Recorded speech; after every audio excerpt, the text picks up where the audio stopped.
Sir. कैसे हैं आप सब? Sir congratulations and thank you sir.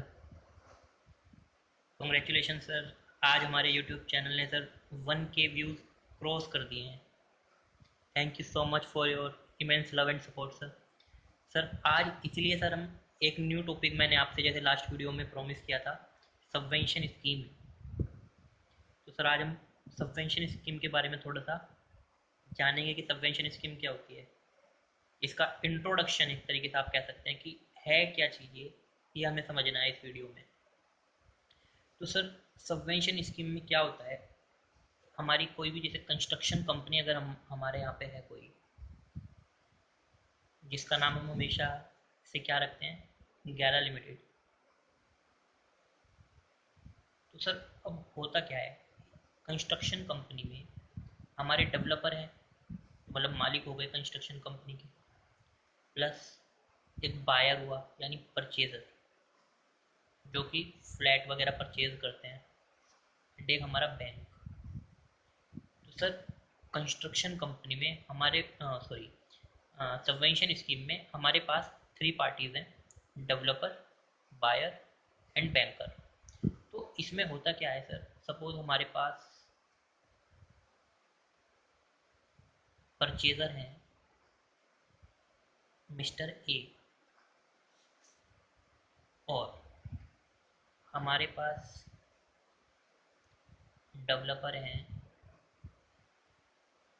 Mister ji, and हमारे पास है बैंक। सर सुनिए, देखिए क्या होता है, हमारा परचेज़र चाहता है कि वो डेवलपर के पास जाए और उससे कहे कि सर सर मुझे आप एक फ्लैट दे दीजिए। बट अब होता क्या है, हमारा जो परचेज़र है इसके पास इतने पैसे नहीं हैं अभी कि ये अभी सारा अमाउंट डेवलपर को दे दे। अभी ये सारा अमाउंट क्या करे, डेवलपर को दे दे और फ्लैट परचेज कर ले। तो अब इसी तरीके से क्या होता है, डेवलपर के पास भी समटाइम्स इतना पैसा नहीं है कि वो फ्लैट तैयार करके रख ले और बाद में बेचता रहे, एक तरीके से पैसा ब्लॉक हो जाता है। तो ये सबवेंशन स्कीम जो है इसमें दोनों का ही फायदा है, परचेजर का भी और डेवलपर का भी। अब होता क्या है कि डेवलपर्स जो होते हैं, जो हमारे डेवलपर्स हैं मिस्टर जी, ये एक स्कीम के साथ आते हैं और क्या कहते हैं, परचेजर्स मेरी बात सुनिए आप लोग, आप सब मुझे क्या करो, कुछ पैसा दे दो, मतलब 10 to 20%, 10 to 20% पैसा आप मुझे अभी दे दो, नाउ अभी दे दो। और जो और पैसा है तो वो आप मुझे कब देना, सपोज 20% तो आपने मुझे अभी दे दिया, और 80% जो अमाउंट है वो आप मुझे कब दे दीजिएगा, पोजेशन के टाइम पे। और फ्लैट किसका हो जाएगा, आपका। ठीक है। तो ये क्या, क्या लुभावनी स्कीम्स होती हैं, आपने देखा होगा दिवाली के टाइम पे, जो मतलब फेस्टिव सीजन होता है उसके टाइम पे ये स्कीम्स बहुत ज़्यादा किस्में होती हैं, मार्केट में बहुत ज़्यादा आई हुई होती हैं। तो एक तरीके से परचेजर्स के लिए, मतलब अपनी सेल बढ़ाने के लिए डेवलपर्स इन स्कीम के साथ आते हैं, उनका पैसा ब्लॉक ना हो इसलिए वो इन स्कीम्स को भी इस्तेमाल करते हैं। तो अब ये स्कीम काम कैसे करती है ये हम देखेंगे। अभी तो हमने ये समझा कि जैसे 20% जो अमाउंट था वो परचेजर ने अभी दे दिया, और जो रिमेनिंग अमाउंट है वो कब देता है, जब पोजेशन हो जाता है। पोजेशन कब होगा, जब भी हमारा उसका फ्लैट तैयार हो जाएगा। इस स्कीम में क्या होता है, अभी फ्लैट तैयार नहीं है, अभी परचेजर ने कहा आप मुझे पैसा दो थोड़ा सा, तो वो अमाउंट वो क्या करने लगता है, उसका फ्लैट बनाना शुरू कर देता है। तो जब वो फ्लैट बन जाएगा तो वो उसको क्या कर देगा, परचेजर को हैंड ओवर करता है। बट बात आई कि परचेजर, डेवलपर और बैंक, ये तीन पार्टी इसमें कैसे काम करेंगी। तो सर अब सुनो, होता क्या है इसमें, परचेजर जो होता है ये जाएगा बैंक के पास, क्या कहेगा बैंक से, बैंक बैंक मुझे आपकी हेल्प चाहिए। कहते कैसी हेल्प, बैंक कहते हैं भाई कैसी हेल्प, मुझे बताओ तो क्या हेल्प चाहिए आपको। तो ये क्या बोल रहा है, हाँ जी बताइए। तो परचेजर क्या कहते हैं, सर आप मुझे 30 lakhs का लोन दे दीजिए। इसने कहा भाई कैसे कैसे दे दूं, बताओ किस लिए चाहिए आपको लोन। इसने क्या कहा, मुझे 30 lakhs का लोन दे दीजिए। उसने कहा सर मेरे को एक फ्लैट खरीदना है, मेरे को एक फ्लैट खरीदना है जो कि 30 lakhs के लिए है, तो मुझे 30 lakhs का आप लोन ग्रांट कर दीजिए। तो अब इसमें होता क्या है, बैंक जो है वो पूरी कंडीशंस पढ़ेगा डेवलपर की कि भाई क्या है उसमें कंडीशंस क्या नहीं है, तो उस हिसाब से हमारा बैंक जो होता है ना वो लोन ग्रांट करता है। अब लोन ग्रांट किसको होता है? तो bank will grant the loan in the name of purchaser. तो क्या होगा, इसकी पहली कंडीशन क्या है कि बैंक जो होता है it will grant loan in the name of, in the name of purchaser. ठीक है, बैंक ने लोन तो दिया बट किसके नाम पे दिया? परचेजर के नाम पे। बट सुनिए बात, अब जो ये लोन का अमाउंट है, ये लोन का अमाउंट बैंक डायरेक्ट परचेजर के हाथ में नहीं देगा। बैंक, हमारा बैंक ये अमाउंट कभी भी परचेजर के हाथ में नहीं देगा। वो कैसे देता है? हमेशा से बैंक जो होता है वो लोन देगा डेवलपर को। किसको? डेवलपर को। अच्छा, तो ये बात है, हाँ जी ये तो बात है। तो अब बात क्या हुई कि बैंक ने लोन तो ग्रांट किया किसके नाम पर? परचेजर यानी मिस्टर ए के नाम पर। बट वो अमाउंट किसको देगा? मिस्टर जी को। कैसे? बैंक की कुछ कंडीशंस होती हैं कि भाई मैं इतना पैसा आपको दे दूंगा और उस पे जो ब्याज बनेगा, जो इंटरेस्ट बनेगा, उस अमाउंट को मैं पहले डिडक्ट कर लूंगा। ये चीज़ हम नेक्स्ट क्लास में पढ़ेंगे कि इंटरेस्ट को वो कैसे ट्रीट करते हैं, बैंक कैसे ट्रीट करता है, कंपनी कैसे ट्रीट करती है, यानी डेवलपर कैसे ट्रीट करता है अपनी बुक्स ऑफ अकाउंट्स में। तो हम जब ऑडिट पे जाते हैं तो बेसिकली क्या होता है, कंस्ट्रक्शन कंपनीज है सपोज कीजिए, तो उनके यहाँ पे सबवेंशन स्कीम हुई, तो अब हमें उसमें चेक करना पड़ेगा कि इन्होंने क्या इंटरेस्ट का जो अमाउंट है वो सही से ट्रीट किया है या नहीं किया है, क्या उस पर टीडीएस के कुछ पॉइंट्स हम हमें चेक करने, जो हमने लास्ट में टीडीएस पढ़े थे ना लास्ट क्लासेस में, वैसा कुछ पॉइंट तो नहीं है कहीं। तो इस तरीके की हमें सब चीज़ें ना इसमें चेक करनी पड़ेगी। ठीक है, तो अब हमने दो बात पढ़ ली कि बैंक लोन देगा परचेजर के नाम पे और देगा मिस्टर डेवलपर को। बट द थिंग इज कि बैंक जो है, क्या वो डेवलपर को फुल अमाउंट देगा? क्या वो डेवलपर को फुल अमाउंट देगा? So answer is no. Answer is no, नहीं। वो अब फुल अमाउंट नहीं देता। पहले क्या होता था? पहले क्या होता था, बैंक जो होते थे, बैंक जो होते थे full amount, full amount disburse कर देते थे। किसको? मिस्टर जी को। But according to, but according to latest RBI guidelines, bank will disburse loan to Mr. G as the construction progresses, as the construction progresses।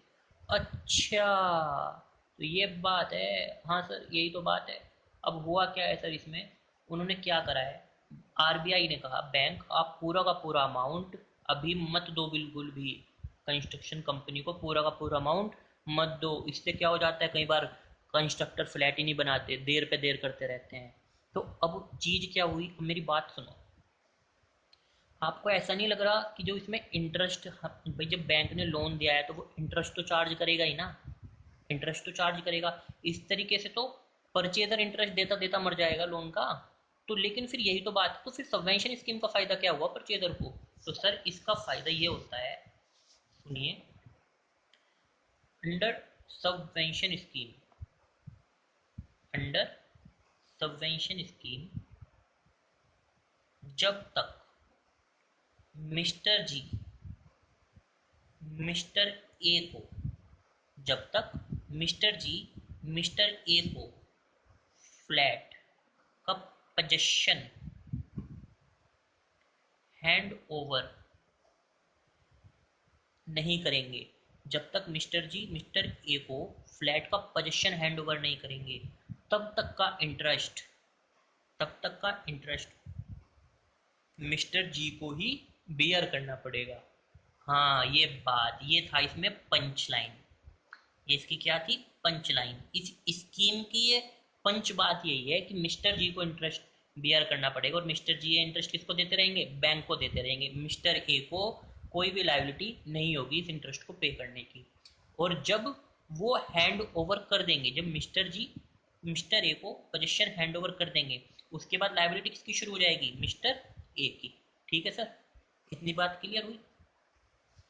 अब हम तो अब इससे हुआ क्या, जब हम मिस्टर जी पे लाइबिलिटी आ गई तो आरबीआई की न्यू गाइडलाइंस आई है कि आप पूरा का पूरा अमाउंट डिसबर्स मत करो, आप फुल अमाउंट डिसबर्स मत करो, ये गाइडलाइंस आई है। तो इससे होगा क्या, अब कंस्ट्रक्शन कंपनी का जो मालिक है मिस्टर जी जो मालिक है, उनके ऊपर एक लाइबिलिटी रहेगी कि भाई भाई मुझे तो इंटरेस्ट देना है, तो एक काम करो फटाफट फ्लैट बनाओ, जल्दी जल्दी फ्लैट बनाओ। अगर मैंने फ्लैट टाइम पे नहीं बनाया तो क्या हुआ, मैं जब तक पोजीशन हैंड ओवर नहीं करूंगा तो पूरा का पूरा इंटरेस्ट अमाउंट तो मेरे को बियर करना पड़ेगा, तो ये तो उसके लिए नुकसान की बात है।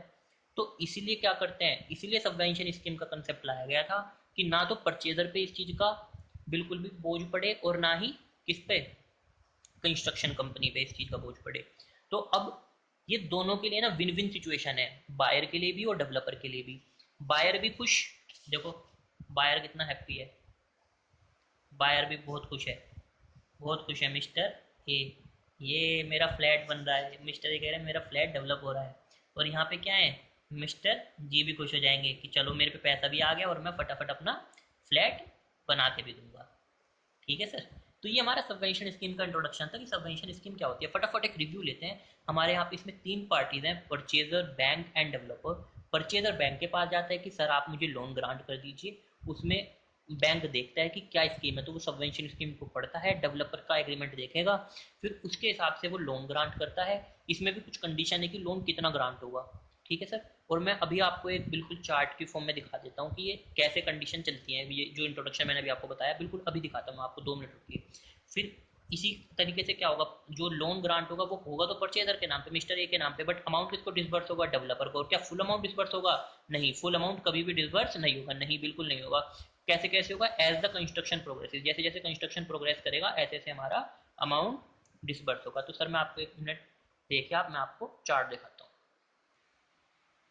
हाँ जी सर, तो सर देखो मैंने आपको बताया ना कि जैसे जैसे ये सबवेंशन प्लान है, सबवेंशन प्लान में क्या हुआ, एक पार्टी हमारी बैंक हुई, एक पार्टी परचेजर हुआ, एक डेवलपर हुआ, और ये बायर का क्या बन रहा है, घर बन रहा है बायर का।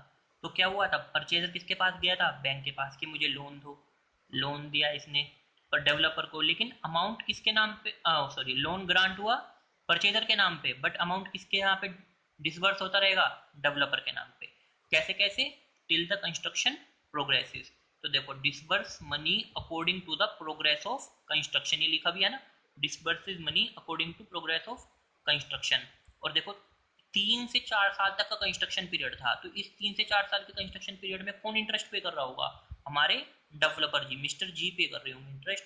और जब उन्होंने पोजीशन दे दिया उसके बाद क्या होता है, बायर की ईएमआई बिगन हो जाती है, फिर बायर के ऊपर इंटरेस्ट की लायबिलिटी आ जाती है।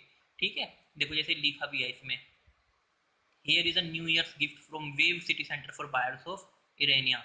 तो मतलब ये क्या हुआ था कि वेव सिटी ने क्या दिया होगा, कोई सबवेंशन प्लान निकाला होगा जिसमें कि बायर्स को क्या मिला, एक ऑप्शन मिला इस स्कीम को अवेल करने का। ये देखिए आप पढ़ लीजिए इसको, buyers looking for purchasing units of Irenia at wave city center can now take benefit from the reliance of approved subvention scheme on Irenia. ये आरएचएफएल क्या है, अभी मैंने आपको बताया ना, जैसे बैंक है तो वो बैंक से भी लोन हो सकते हैं और नॉन बैंक फाइनेंशियल कंपनी भी हो सकती है, एनबीएफसी भी हो सकती है। ठीक है, तो रिलायंस भी एक एनबीएफसी है। तो the scheme is available in 2 option, या तो 10:80:10 के रेशो में, या 10:75:15 के रेशो में। तो ये क्या है उनका, ये है कि आप जब आपने लोन ग्रांट किया तो आप इतना पे कर दो, उसके बाद जो होगा वो मतलब डिसबर्स होता रहेगा अमाउंट धीरे धीरे। It is second in series subvention scheme for Irenia 2 and 3 bedroom, ये तो हमारे मतलब का नहीं। ठीक है, तो अब इसमें क्या लिखा है, buyers now have the option of booking Irenia by paying 10% on booking. तो मतलब अब क्या कह रहे हैं वो कि भाई 10% आप बुकिंग के टाइम पे पे कर दो, फिर आपको कुछ नहीं पे करना जब तक कि आपको क्या नहीं मिलेगा, पोजीशन नहीं मिलेगा, और पोजीशन के बाद आपकी हम ईएमआई तय कर देंगे। Okay, thank you sir. अगर आपको ये वीडियो अच्छी लगी है तो sir don't forget to like comment and subscribe sir. And sir अपने फ्रेंड्स के साथ प्लीज शेयर कीजिए, सबकी हेल्प होनी चाहिए, sharing is caring sir. Okay sir, thank you, bye bye sir.